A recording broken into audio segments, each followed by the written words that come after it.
This is gonna be historical. Justice is blind. You Oh, talking okay. about? All right. Good luck.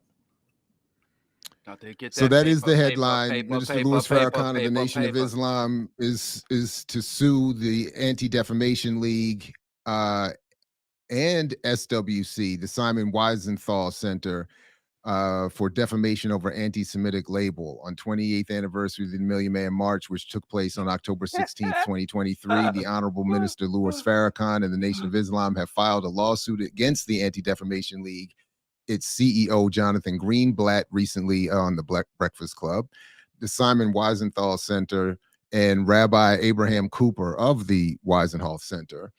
The lawsuit has been brought before the federal court of the Southern District of New York, alleging First Amendment violations and defamation.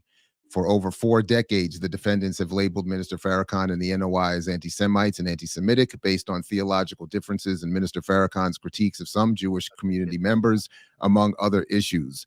This labeling has impacted Minister Farrakhan's mission of to address African-American spiritual, mental, and moral struggles due to historical oppression. The lawsuit asserts that the false characterization has also affected various public figures, including Nelson Mandela, President Jimmy Carter, Reverend Jesse Jackson, Bishop Desmond Tutu, and others whom the defendants have similarly labeled. Hold on, and Diallo, I gotta mute the mic. Is when you move around, it's just so much. The case is seen as significant in defending all Americans' freedom of speech, religious practice, and association. Minister Farrakhan will provide further insight into the lawsuit at an upcoming press conference, highlighting the importance of protecting the principles embedded in the First Amendment of the Constitution. So the question is, we're about to get that bag. Yeah, but and the number wasn't reported. Sorry to cut you off. I think it was 4.8 billion. It was the official number, right? Yeah. But is this tactical? Is this timely?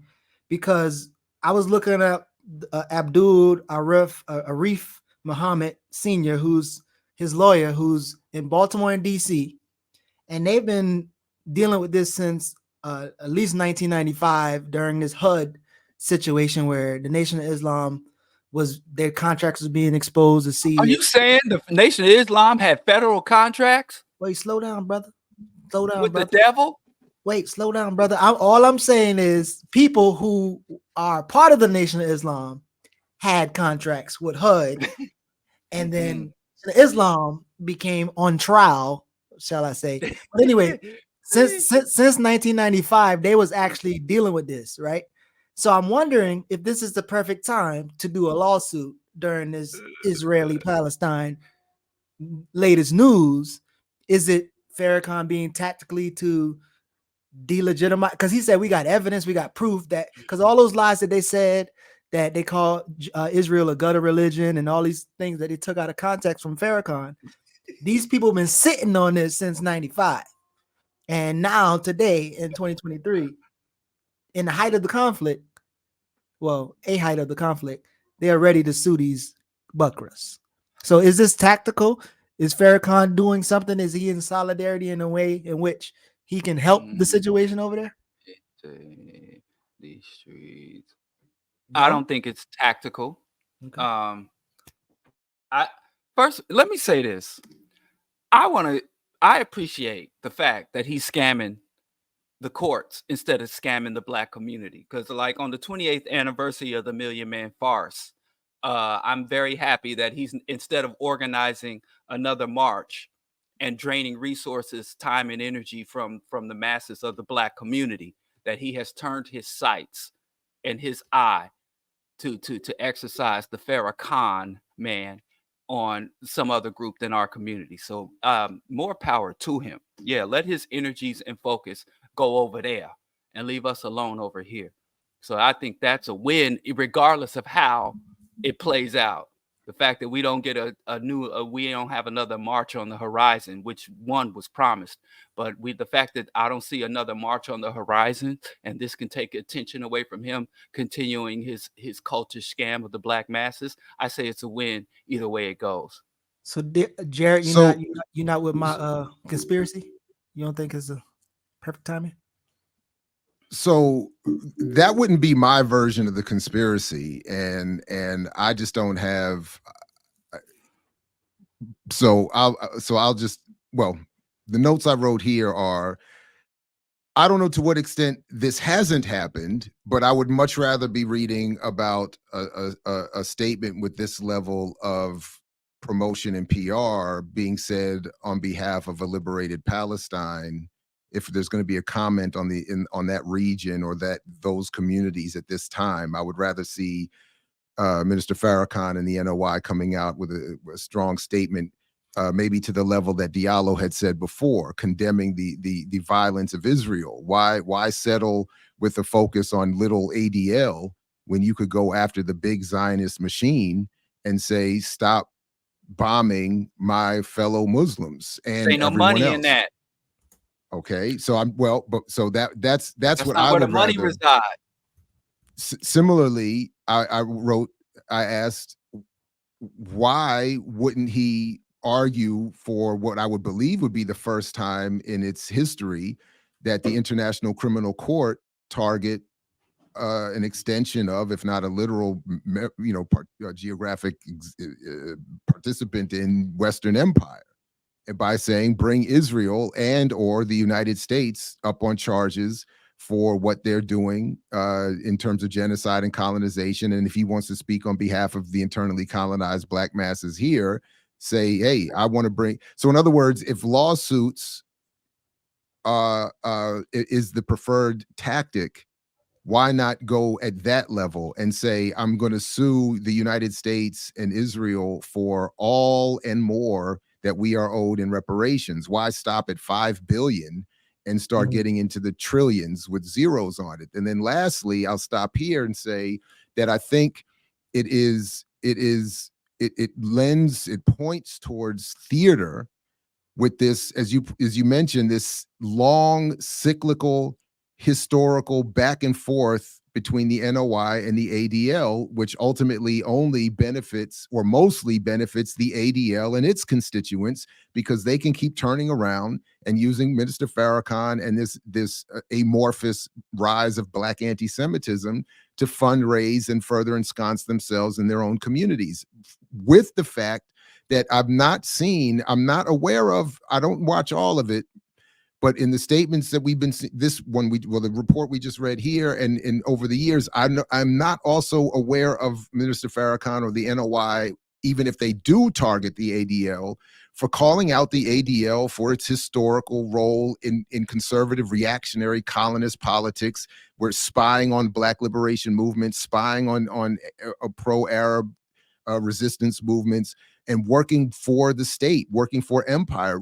I would rather, never mind the nonsense about just like the ADL, the nonsense of Jews suffering anti-Semitism, the nonsense of Farrakhan and the NOI being called anti-Semitic, and with the claim that this is inhibiting his ability to struggle on our behalf.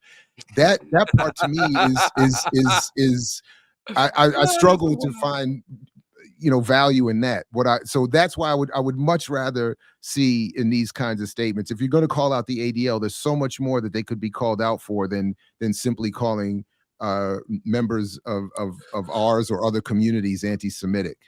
So in the final call, that little link I sent, they did mention a little bit about the occupying of Palestine. So they're connecting it in a way, but definitely not the way you just laid out.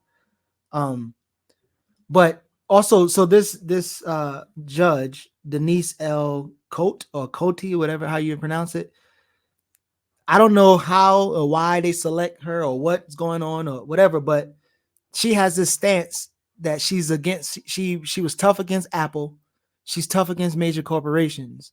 And again, I know this is probably like anecdotal. She was put in place by Daniel Patrick Moynihan and Bill Clinton. They would help her get into office. But do you think that he even have a chance to even win, or is this just like you said, maybe it's a waste of time, or no shit show or whatever? I don't know. It's always tough. You got to. I always think it's and I've learned a lot of this honestly from my wife. You got to and being this is her area of expertise. But you have to be careful when entering in the courtroom. It's because it's not a matter of what makes sense to you. It's not a matter of what is logical. It's a matter of what can be proven, how the law works, and how well people in the room at the time manipulate the law. So on its face, it seems to me that, I hate to say it, but I hate to say that I would agree with Greenblatt that it's not going to go far. I struggle to see how he would win this case, but that doesn't mean he can't. But again, I think even if he somehow did win some sort of settlement, even if it wasn't quite the 5 billion or the 4.8 billion, I still think politically it would be much more valuable were he to and they, that is the NOI, to make some of the points that I was trying to raise a moment ago. And that, to your point, there is some reference to here in this story, and we can make this link available. It's on the finalcall.com. But that, I think, would be much more. But do I think they're going to walk away with $5 billion on a judgment that him saying the things that I'm sure would be put in court are not deemed as quote unquote anti-Semitic, given what has been already accepted in the zeitgeist and in the popular culture in this country and have been imposed on us as being acceptable definitions of anti-Semitism? It doesn't seem like it's a likely win for him. No.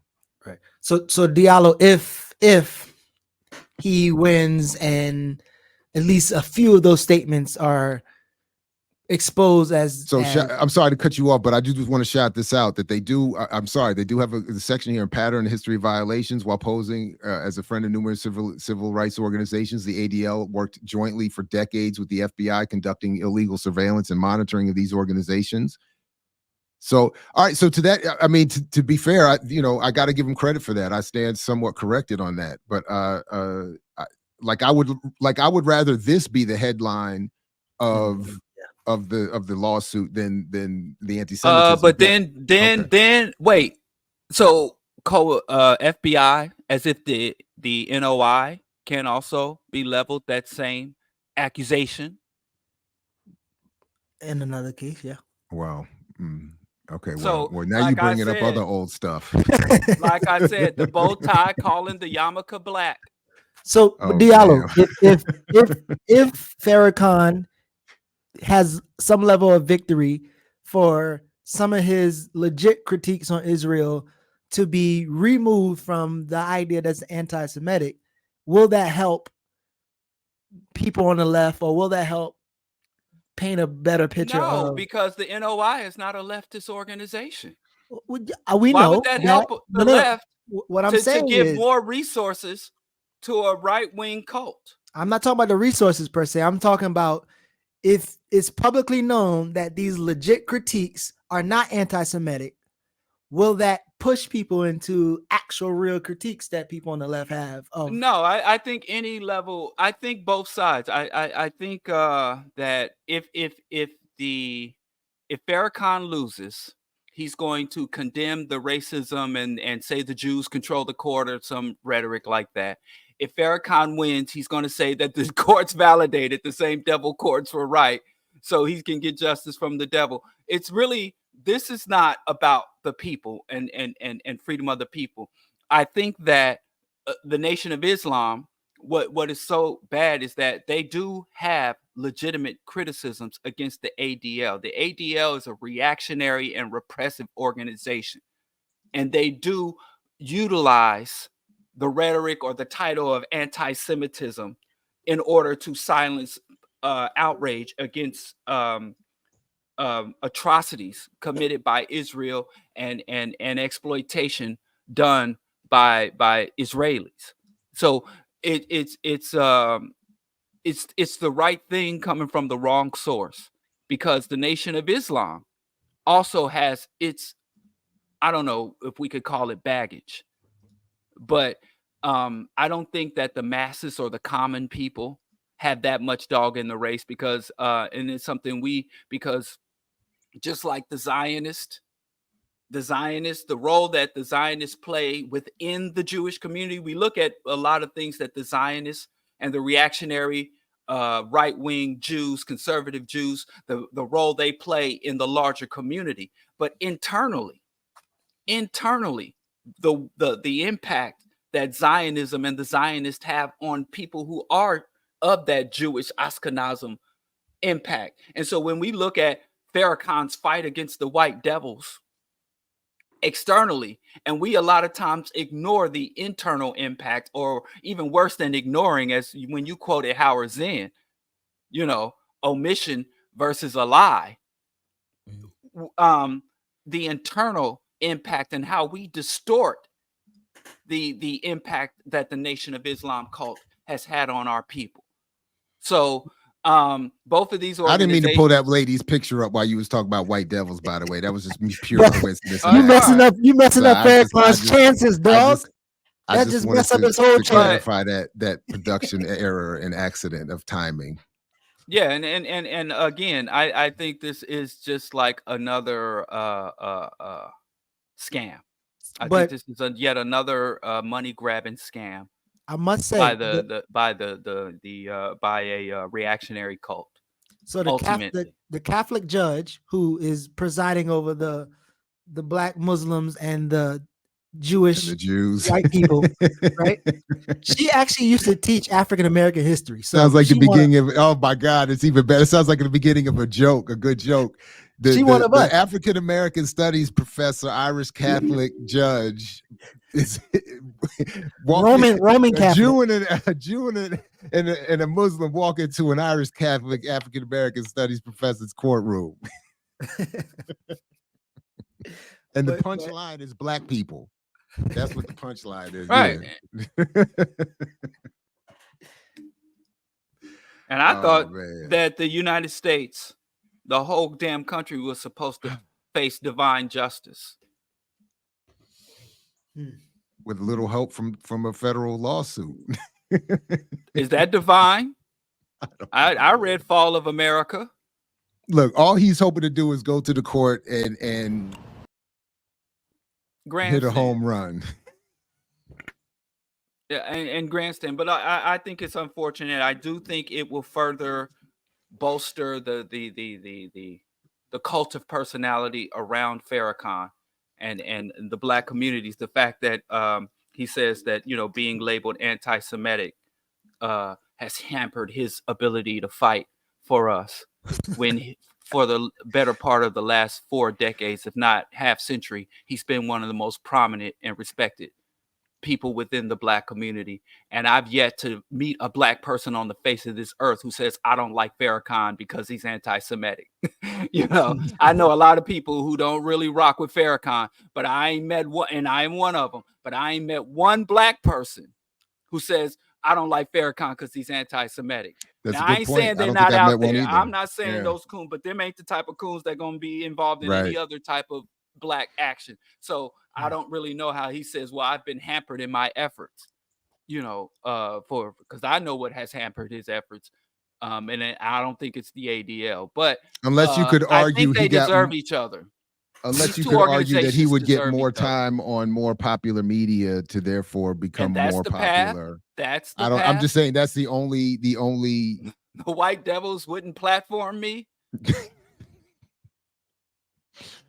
But I think to your point, I can't think of ever meeting a Black person that said, I don't like Farrakhan because he hates Jews. Right. And then due to the ADL, he wasn't able to get as many Black people to get a Scientology audit as he initially would have. You know, or he could have had a 2.5 man march instead of a 1 million man march to talk a whole bunch of nonsense, to do a whole bunch of nothing. I could have brought 8 million Black men to Washington, D.C. to waste their time, as opposed to just 1 million. So maybe when he get the money, he's gonna refund us. He's gonna refund us some plane tickets. Or maybe that restaurant, that $1 million salam restaurant, would still be open. When he raised over $1 million from the community to open a bean pie factory. And maybe the brothers hustling bean pies and final calls on the corner can get some little shelters built for them so they're not out in 3-piece wool suits and bow ties and up to the collar, so in 98-degree Chicago summer, hustling unrefrigerated bean pies that got dairy and egg in them. So, but And wait why a the minute. hell? The It's ADL, 2023. Where the hell is the good vegan bean pies? the ADL has Don't make no sense. 50. The Baltimore got the ADL cheapest. has $5 billion. No, they're worth about 10 million. But you know A how million? them Jews 10 hide money. million or billion? Well, I know. Yeah, I know. The Yeah, Jewish gold.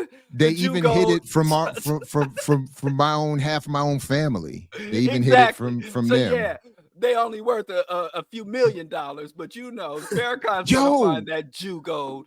Did you know, speaking of hiding the Jew gold,